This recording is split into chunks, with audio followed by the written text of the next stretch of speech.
العالمين والصلاة والسلام على سيد المرسلين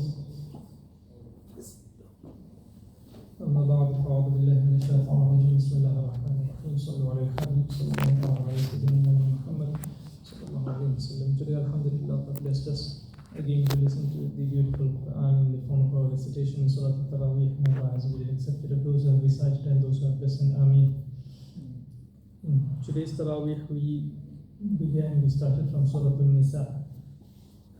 In this surah, yes, there is one main theme, but there are many sub-themes, many themes after that as well. Surah Al-Nisa means surah regarding women folk. And Allah subhanahu wa ta'ala has started this surah by mentioning that Allah subhanahu wa ta'ala has created us in pairs. These are ayat you normally hear at the time of nikah, that Allah Azza wa Jalla has created us in pairs. And Allah subhanahu wa ta'ala has given us various ahkam with regards to our dealing with women folk.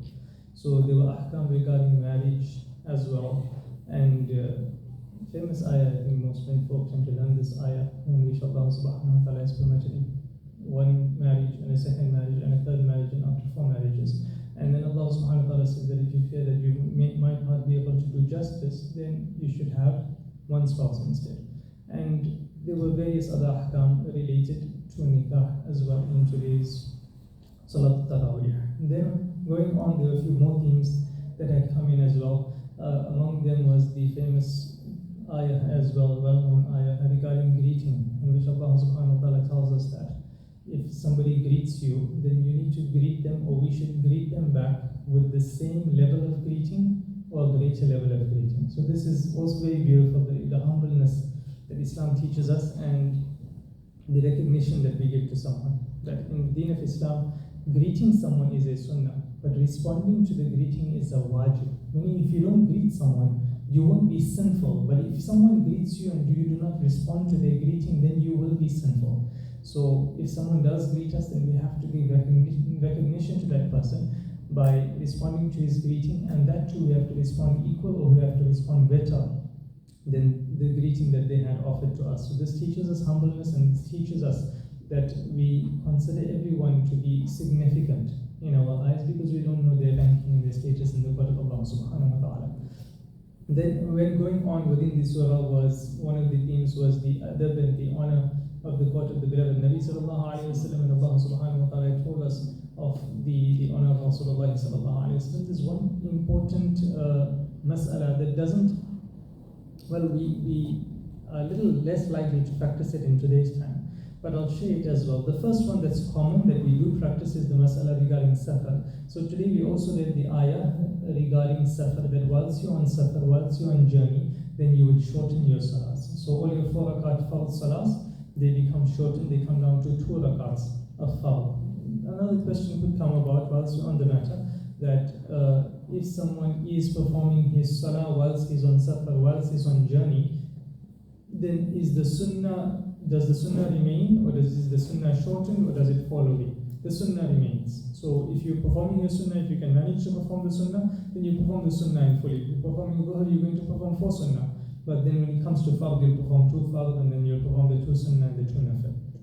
If there's difficulty, then you can limit it to the fard. That is, if there is difficulty in performing the sunnah, but then you'll perform 2 rakat al fard. Then, something we don't hear too often, but in today's Taraweeh it was recited, and I thought we'll bring it to our attention, that there's a special kind of salah that Allah subhanahu wa ta'ala speaks of, and that's called Salatul Khawf.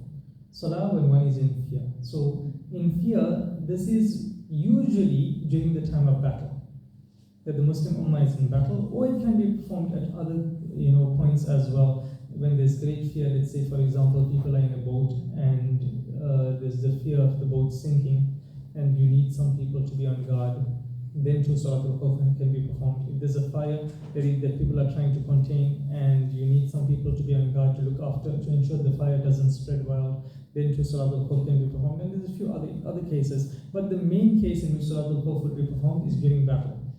Now I just want to take us back into the situation that Sahaba Ikram were in. In today's time, I say you are not likely to perform Salatul Khawf, because Salatul Khawf is such that you have everybody who is in battle, everybody who is going to have to face the enemy may attack. And the Sahaba Kiram are all present, and they want to perform Salah. What's the simple solution? make two jama'ahs, one face the enemy, one performs salah. Then the ones who are performing salah, they face the enemy, and the other performs salah. But now if you make two jama'ahs, that sounds like a simple solution to us. What happens when Rasulullah is present and Rasulullah is going to lead a jama'ah? Who's going to join another jama'ah? Then everyone wants to join Rasulullah. So the Sahaba Ikram had this conflict that no, we want to join Huzur. The other Sahaba, we want to join Huzur. So Allah Ta'ala made a special way for all the Sahaba to be able to join Rasulullah.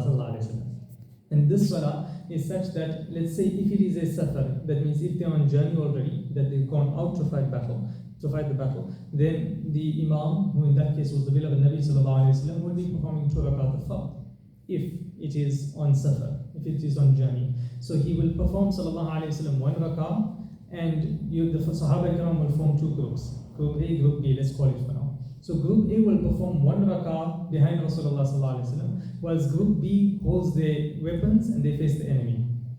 And then as Rasulullah Sallallahu Alaihi Wasallam finishes 1 rakah, then group A goes and faces the enemy, and group B comes and performs the 2nd rakah behind Rasulullah Sallallahu Alaihi Wasallam. And when the beloved Nabi Sallallahu Alaihi Wasallam makes salam, then the Sahaba Ikram complete their salah again one at a time.